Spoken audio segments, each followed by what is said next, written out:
Hello, everyone. I'm back with another quick film review for you. And today I'm going to be taking a look at Toy Story 5, directed by Andrew Stanton, screenplay by Stanton and Kenna Harris, and it stars Tom Hanks, Tim Allen, Joan Cusack, Conan O'Brien, Scarlett Spears, and John Ratzenberger, Wallace Shawn. They come back. Don Rickles and Jim Varney, of course, have passed away. So their roles have been replaced by other actors, and they do a really good job. So I'm not going to spoil anything here. I'm only going to talk about what's in the trailers, as usual.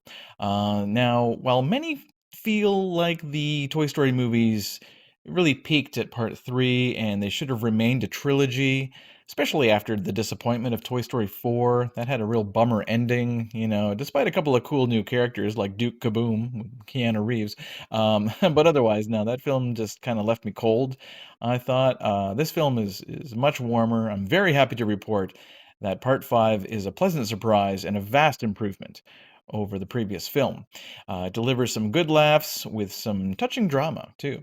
The plot, no spoilers here, but the plot concerns Bonnie, the girl who, of course, has all of Andy's old toys now. She loves playing with them. She's got a great imagination.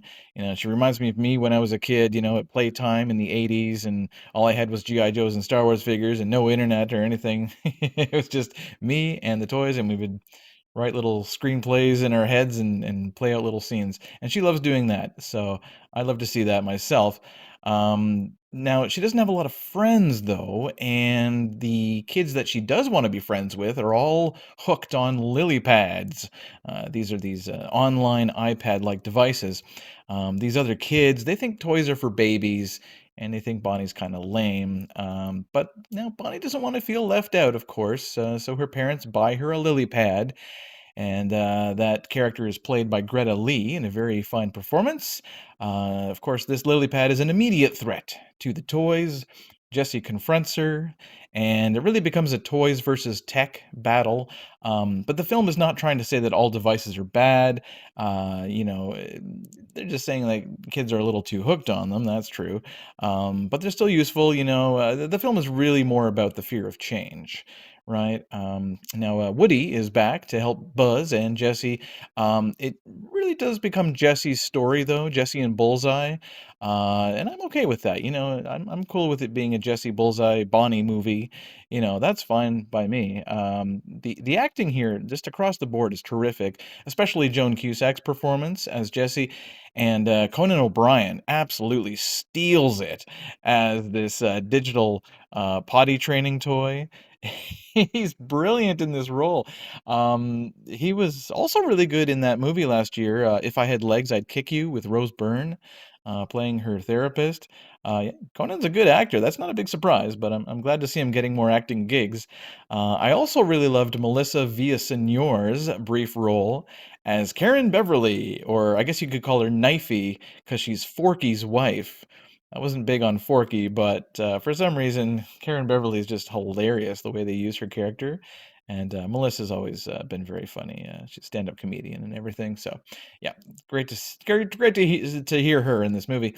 So accepting change and the fear of being replaced, the fear of being abandoned. Naturally, that greatly disturbs Jessie. She really freaks out about that. She was, of course, abandoned in Toy Story 2. I still get all misty-eyed when I watch that scene, where Jesse's left behind and it's the Sarah McLachlan song. It's so sad. All right, but anyway, there is one scene in Toy Story 5 where the sun is reflecting off of Woody's bald spot. That's in the trailers too. I thought he's like wood, right? Or he's plastic and cloth. Either way, it wouldn't reflect the sun off of him, I don't think. So that's kind of illogical, but that also happened in the first Toy Story film too.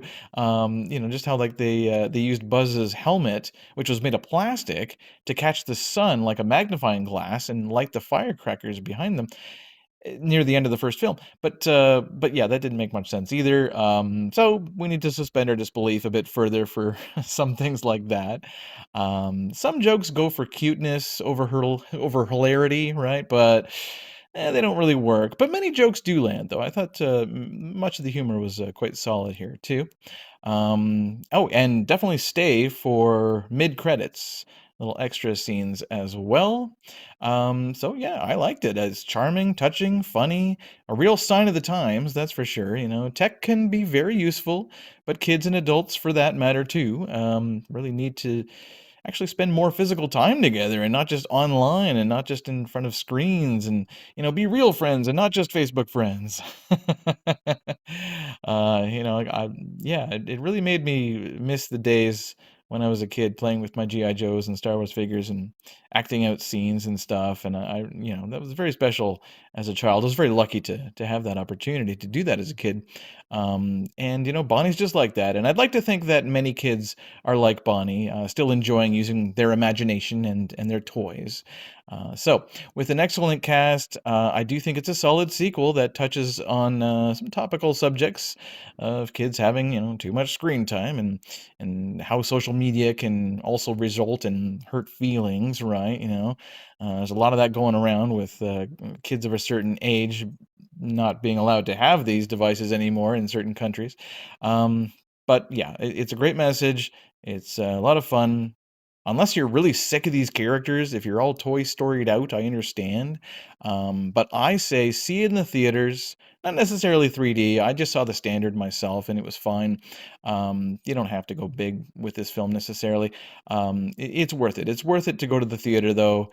And due to the box office success, it looks like there's going to be a sixth Toy Story as well. So, even though it doesn't quite reach the emotional highs of, say, Toy Story 3, there's certainly a couple of lapses in logics too, for a film like this, even. But I did like the idea and the story overall. It's a welcome addition to the franchise, and I'm gonna give it an 8 out of 10. All right, guys, that's it for me. Thanks for tuning in to this review of Toy Story 5. And until next time, we'll see you at the movies.